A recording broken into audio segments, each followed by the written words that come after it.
Bonjour les chasseurs. Dans cette vidéo, je vais vous dire pourquoi j'ai des soucis avec la communauté Monster Hunter. Quand je dis j'ai des soucis avec la communauté Monster Hunter, je parle pas de ceux qui aiment la licence, qui aimeraient que la licence se développe, qui aimeraient que la licence monte en popularité. C'est normal que la licence monte en popularité, c'est normal qu'il y ait plus de joueurs pour qu'on puisse jouer en ligne, pour qu'on puisse s'affronter ou bien montrer à quel point chacun est fort lorsqu'on a, ou bien montrer qu'on est les héros de d'autres chasseurs en ligne et tout ça, c'est trop cool. Je veux parler des personnes qui sont toxiques au sein d'une communauté. Ceux qui donnent leur point de vue, pourtant c'est des nouveaux joueurs. Toxique, oui, c'est ça. Oui, toxique. Mais je ne vais pas qualifier de certaines personnes de la communauté ou bien de la communauté même toxique qui changent la mentalité de, de la licence, qui change, qui influence même les développeurs. Parce que la communauté toxique influence même les développeurs à revoir comment progresser dans Monster Hunter. On va faire une petite historique de Monster Hunter. Je sais qu'il y a une vidéo de Monster Hunter, je vais la chercher et puis je vais la mettre dans mon montage vidéo. Je sais qu'il y a une vidéo où les développeurs parlent de Monster Hunter 1 jusqu'à Monster Hunter Rise, je crois. Ils montrent comment ils ont développé les choses, tout ça. Et ce qu'ils disent, moi j'avais déjà la notion. Avant même que cette vidéo ne sorte, j'avais déjà la notion. Mais il y a des choses que la communauté ne sait pas, qui a fait que Monster Hunter est devenu le Monster Hunter qu'on connaît aujourd'hui. Qui est à la fois une bonne chose, mais qui perd quelque chose de très intéressant. Je prends un exemple simple. Vous savez que dans Monster Hunter, avant de chasser un monstre, vous étiez lâché dans la nature, vous cherchez le monstre, et lorsque vous le trouvez, vous devez avoir le réflexe de prendre un marqueur. Vous le lancez sur le monstre. Une fois que le monstre est marqué, vous savez à peu près où il se déplace sur la carte. Mais depuis Monster Hunter World, ça n'existe plus. Depuis Monster Hunter World, ça n'existe plus. Et c'est devenu de pire en pire. Cette fois-ci même, dès que tu ouvres, dès que tu es dans la nature, tu vois directement le monstre sur la carte. Vous vous rendez compte? Vous vous rendez compte qu'on perd un style de gameplay incroyable? Vous vous rendez compte? Et ça, c'est comment les nouveaux développeurs, comme notre cher Yuya, ou même notre cher développeur préféré de Monster Hunter, a été influencé ou a voulu tellement changer le gameplay, a voulu tellement changer les choses. Bon, ça, je ne vais pas le mettre sur le compte des développeurs, mais ils ont voulu tellement apporter des nouveautés en faisant les... Comment ils appellent ça même? Comment ils appellent ça? C'est Naviciol, non? C'est Naviciol? Ou bien c'est Philoptère? Non, c'est Naviciol. C'est Naviciol. Et ça, c'est terrible. Les Naviciol, je suis un peu partagé. C'est bon et c'est pas bon. Bref. Mais je vais vous parler de pourquoi la communauté Monster Hunter, je la déteste. Bien qu'il y a de bonnes personnes dans cette communauté. Tout d'abord, commençons par Monster Hunter quand la licence est venue au monde. Beaucoup ne s'intéressaient pas à la licence parce que le jeu est trop rigide, blabla. Pourtant, le jeu est développé par rapport à la puissance de certaines consoles et les graphismes étaient incroyables à cette époque. Donc, c'est normal que Monster Hunter puisse doit évoluer. Les graphismes doivent être incroyables normalement. Mais le problème, c'est que Monster Hunter 1, quand il est sorti sur PS2, le succès a été au rendez-vous par rapport à une nouvelle licence lancée. Mais est-ce que vous savez que Monster Hunter 2 a floppé? Ça veut dire qu'il dit floppé.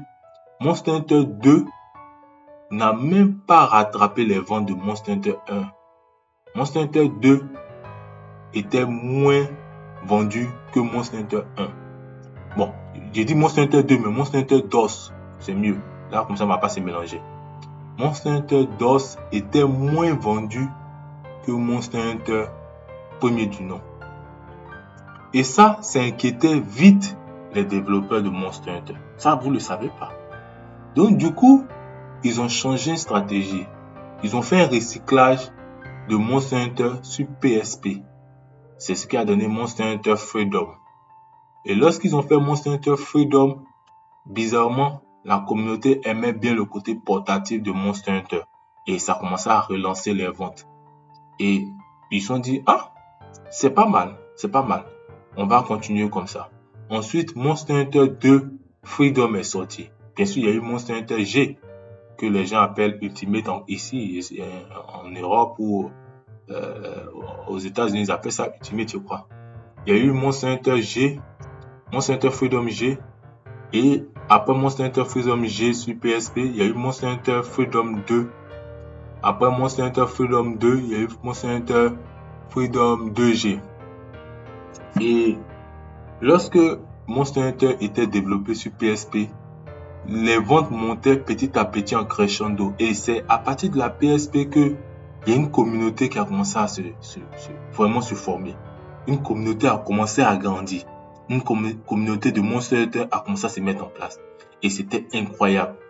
Il y a certains qui disent qu'ils ont connu la licence à partir de Monster Hunter 3. Et il y a d'autres qui disent qu'ils ont commencé à connaître la licence à partir de Monster Hunter World. Bon.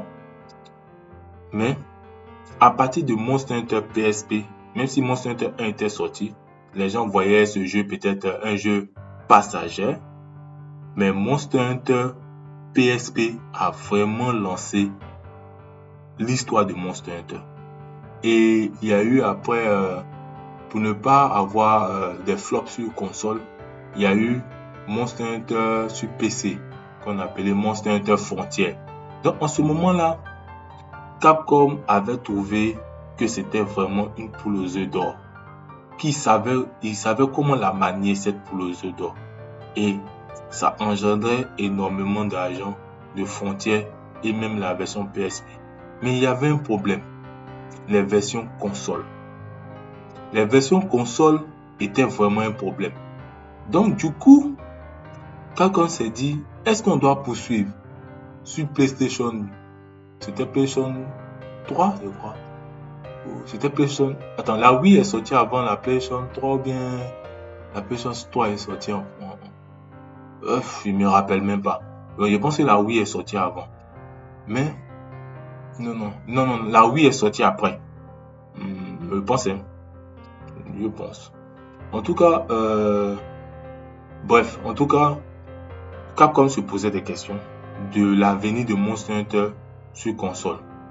Et c'est en ce moment-là, comme la Wii cartonnait, Capcom s'est dit que pour ne pas prendre de risques, mettons la licence sur une console qui cartonne d'abord. Ne vendons pas la licence sur une console qui est en marge de cartonner, qui est un lancement en fait, parce que ça peut nous coûter très cher. Donc, du coup, Capcom a fait Monster Hunter 3 sur Wii, parce que la Wii avait un pack bien installé et tout ça. Et c'est là que beaucoup de gens ont commencé à connaître Monster Hunter, à partir de Monster Hunter 3 en Europe. Les gens disent Monster Hunter World, mais c'est faux. Monster Hunter 3 a vraiment commencé à se faire connaître en Europe. Bon, certains le connaissaient déjà. Moi, comme ça, je connaissais Monster Hunter depuis le 1. C'est pas avec 3 j'ai connu Monster Hunter. Il y a des gens qui ont connu Monster Hunter avant de connaître Monster Hunter 3. Mais Monster Hunter 3, on sentait que Nintendo, je sais pas si Nintendo était vraiment derrière tout ça, mais on sentait que Capcom faisait les efforts de communiquer à travers le monde entier. Il y avait des spots en Angleterre qui étaient incroyables sur Monster Hunter 3. Il y avait des spots en français qui étaient incroyables aussi. Mais eux, ils avaient fait une vidéo où c'était un gars qui jouait, qui simulait un gameplay, des trucs. Il y avait des spots en Amérique aussi qui étaient incroyables. Et franchement, Monster Hunter 3 a mis le paquet en termes de communication pour dire oui, on existe, Monster Hunter 3, c'est une licence de monstre, tu es un chasseur. Donc c'est pour ça que Monster Hunter 3 s'est fait connaître un peu. Mais depuis le 1 jusqu'à 3, il y a eu de l'influence de Monster Hunter. Mais la communauté a commencé à se diviser. Et vous savez pourquoi la communauté a commencé à se diviser? Parce que Monster Hunter 3 est sorti sur Nintendo. Et c'est là que moi j'ai commencé à remarquer que en fait on n'aime pas la licence, mais on juge une licence en fonction de où elle est placée. Si elle est placée chez Nintendo, ah non, Nintendo, les consoles n'est pas assez puissant, non, ça peut pas. Ou ah non, on peut faire PlayStation. PlayStation au moins c'est pour les gamers, les hardcore gamers, les trucs. Je dis mais de quoi ils parlent? Les gens parlent. Monster Hunter, c'est Monster Hunter. Le plus important, c'est le gameplay, rien ne change. Et en plus, quand tu compares Monster Hunter 3 aux anciens Monster Hunter, qui étaient de tous les Monster Hunter 1 jusqu'à Monster Hunter 2 Ultimate, Freedom Ultimate, ou bien même Monster Hunter DOS, qui n'était pas mal au passage, tu sentais que Monster Hunter n'évoluait pas vraiment. Ça devenait lassant. Mais à partir de 3, il y a quelque chose de nouveau. Il y a quelque chose qui change. Il y a quelque chose d'incroyable. Donc, voir les gens se prendre la tête sur pourquoi c'est sorti sur Nintendo, que Nintendo va faire ça à la licence, Nintendo va corrompre la licence, Nintendo n'agit jamais sur une licence. Nintendo n'agit jamais sur les développeurs d'une licence. C'est la même chose comme ça, ils ont eu un Bayonetta. Bayonetta, les gars, ils viennent, Bayonetta, elle a changé de look. Les gens disent que c'est Nintendo. Nintendo a quoi à voir ça? Dès que quelque chose est transformé, ça vient chez Nintendo, les gens disent c'est Nintendo. Non, c'est les développeurs qui trouvent que chez Nintendo, ils sont libres de s'exprimer, ils sont libres de faire ce qu'ils veulent. Or, quand c'est la même chose, ce qui arrive actuellement à Monster Hunter Rise, il y a certains qui pensent que c'est la faute de Nintendo si Rise a été Rise. Non, c'est les développeurs eux-mêmes qui ont voulu faire la chose comme ça, qui ont voulu faire leur développement, leur Monster Hunter comme ça. Donc ne dites pas que c'est Nintendo qui a influencé. Et ça se remarque partout dans la communauté. Dès que Capcom envoie sa licence ailleurs, ils vont dire ah c'est Nintendo, ou ah c'est PlayStation, ah c'est Nintendo, ah c'est PlayStation. Non, c'est Capcom eux-mêmes qui ont envie de faire leur licence comme ça. Voilà, c'est tout. Donc ne mettez pas sur les constructeurs. Ne mettez pas la faute ou bien la réussite sur les constructeurs. Voilà, ça n'a rien à voir. Seulement que la seule chose que vous pouvez dire par rapport aux constructeurs, c'est la puissance de leur console qui influence les développeurs. Parce que la puissance de la console va permettre à ce que on peut développer un jeu un peu plus poussé, un peu plus incroyable. Maintenant, Monster Hunter 3 était à l'époque le Monster Hunter le plus beau. Par rapport à tous les Monster Hunter, on a tous joué. Monster Hunter 3 était le plus beau. Mais malgré ça, la communauté était divisée, énervée. Pourquoi ça sort sur Nintendo? Pourquoi ça ne continue pas sur PlayStation? Pourquoi? Je n'ai rien compris. Oui, pourquoi? Mais le pack de PlayStation 3 ne se vendait pas énormément. Je pense que c'était à 30 millions comparé à la Switch, à la Wii plutôt, à la Wii qui était à plus de 70 millions de packs installés. Non, il faut arrêter. C'est pour ça que Capcom veut faire survivre la licence. Et la communauté, ils ne veulent rien comprendre. Ils sont en train de se dire, comme ça sort chez Nintendo, ils ont boycotté le jeu. Et en plus encore, ils se plaignaient du gameplay maritime. Non, le gameplay maritime est trop compliqué, c'est trop désordonné, on n'arrive même pas à bien jauger la distance d'attaque, les monstres sont trop difficiles, blabla. Non, mais c'est trop compliqué. Pourquoi ils ont fait ce truc maritime là? Pourquoi Nintendo même a voulu? Toujours, c'est Nintendo. Quand même fait son jeu, il fait en sorte qu'il y ait un nouveau truc. Et vous mettez ça sur la faute de Nintendo. Arrêtez la communauté. Ça n'a rien à voir avec les constructeurs.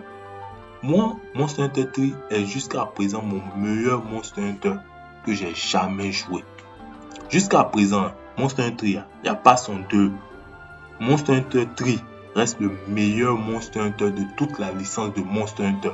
C'est le Monster Hunter parfait. C'est vrai que World a apporté beaucoup de choses, mais imaginez un Monster Hunter 3 avec la possibilité de World et de Rise. Ouh! On va pleurer. Donc, Monster Hunter 3 est le Monster Hunter le plus incroyable de toute la licence Monster Hunter. Vous ne pouvez pas me dire le contraire. Monster Hunter 3 est le meilleur Monster Hunter. Et Monster Hunter 3, les ventes de Monster Hunter 3 ont commencé à relever un peu Monster Hunter sur console. Les ventes de Monster Hunter 3 ont commencé à... ont commencé à se rapprocher de Monster. Peut-être même ça dépassait même Monster Hunter 1. Ça va dépasser Monster Hunter 1. Donc, Monster Hunter 1, Monster Hunter premier du nom sur PlayStation 2 et Monster Hunter DOS et Monster Hunter 3. Monster Hunter 3 a commencé à relever un peu l'image de Monster Hunter sur console. Mais c'était rien comparé à Monster Hunter PSP qui faisait déjà 4 millions de ventes comparé à peut-être Monster Hunter 3 faisait 1,8 million. Je pense à cette époque. Or, Monster Hunter 1 premier du nom a fait 1,5 million bien 1,3 million. Imaginez Monster Hunter DOS. C'est à peine que ça a touché 1 million. À peine. Donc, vous comprenez que Monster Hunter sur console n'avait pas d'avenir. Monster Hunter sur console n'avait pas d'avenir. Donc, qu'est-ce qui s'est passé? Capcom a commencé à revoir sa stratégie. Et c'est là que, à cause de la communauté, parce que la communauté avait fait marcher Monster Hunter 3, on allait avoir Monster Hunter, un autre Monster Hunter 4 sur console. Que ce soit sur PlayStation 3, que ce soit sur Wii, on allait avoir un Monster Hunter 4 sur console.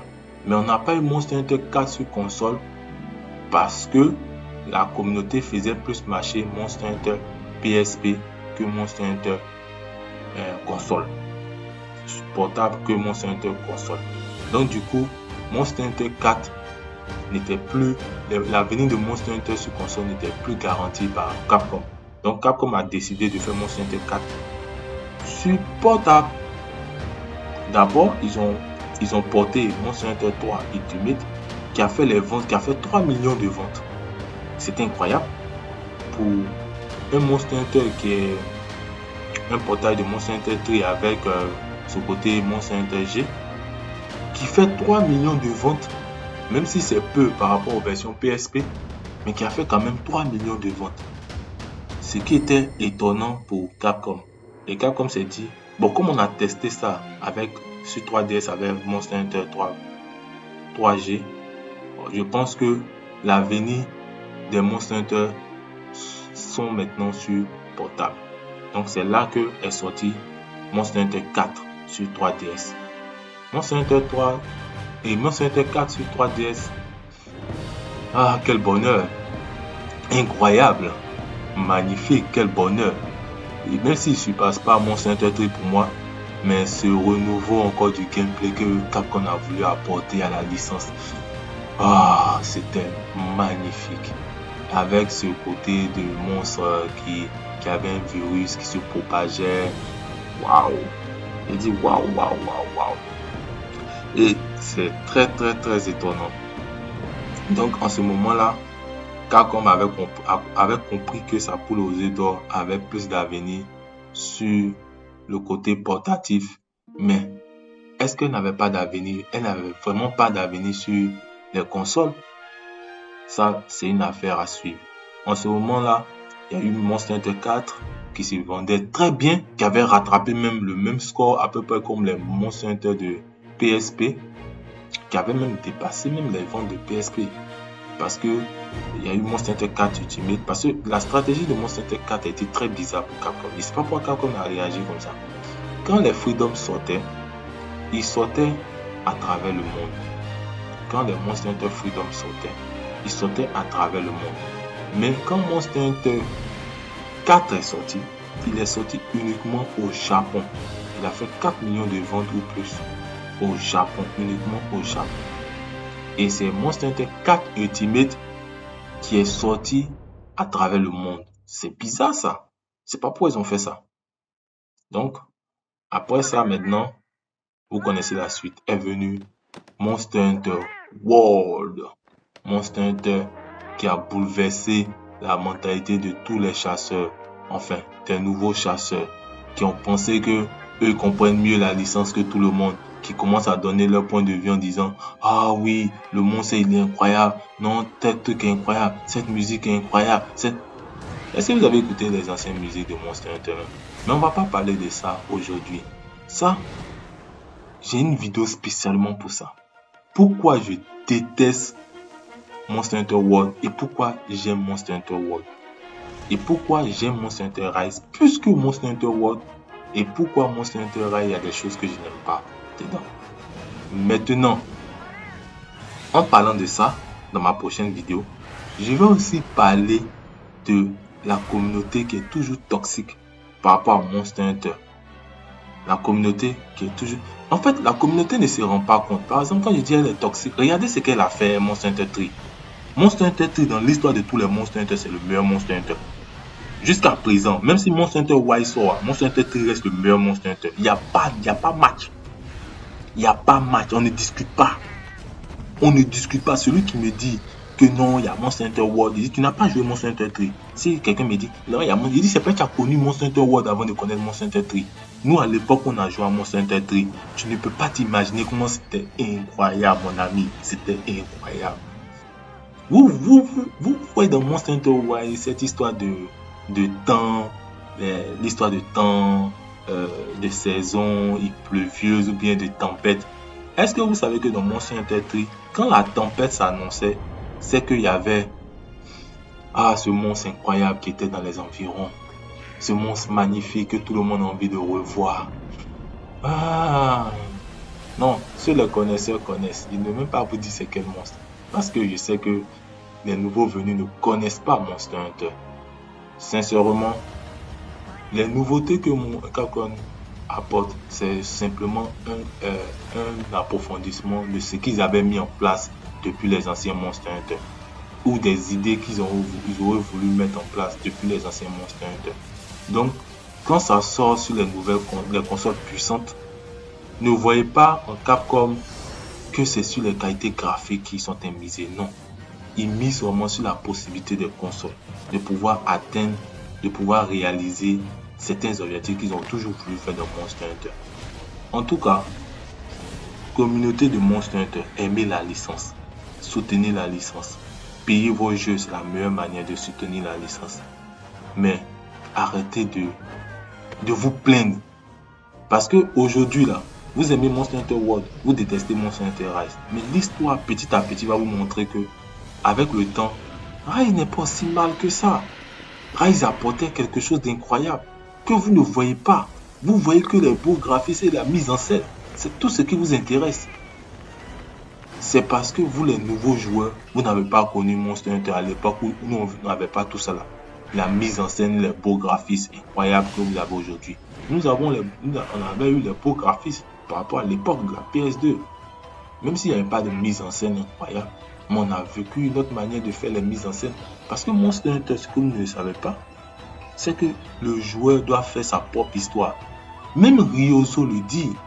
C'est parce que Ryozo a changé son fusil d'épaule. Mais sinon, Ryozo, quand il présentait chaque Monster Hunter, il dit le joueur doit faire sa propre histoire. Mais malheureusement, depuis Monster Hunter World, ça n'existe plus de faire sa propre histoire. Ça n'existe plus. Et je comprends, il faut que la licence cartonne. Mais je pense que Capcom doit revenir aux sources petit à petit. Quand je dis revenir aux sources, ça ne veut pas dire de laisser tout ce que World a apporté, mais de plutôt mieux adapter ça par rapport au Monster Hunter d'avant. C'est tout ce que je demande. Par exemple, quand j'ai parlé des marqueurs dans Monster Hunter, ça c'est un gameplay incroyable. Mais on peut le remettre aujourd'hui au goût du jour avec une technique incroyable grâce à Rise. Rise a mis quoi? Bon, ça je vais peut-être bien approfondir dans la prochaine vidéo. Mais Rise, le fait qu'ils avaient envoyé des chiens, mais c'est flagrant. Mais comment on pourrait pas imaginer? Un chasseur chasse avec son chien. Un chasseur a toujours un chien pour chasser. C'est évident. Et Rise a mis un chien. C'est tellement évident. Et c'est qui pisse les monstres? C'est les chiens qui pissent les animaux. Mais c'est trop évident. Pourquoi ne pas faire les chiens vont pister?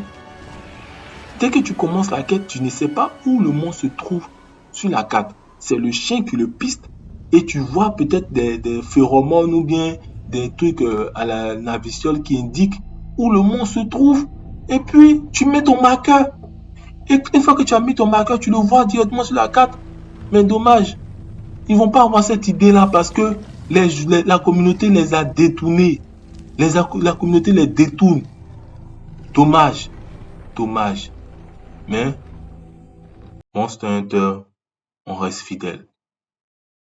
À plus les chasseurs. et abonnez-vous.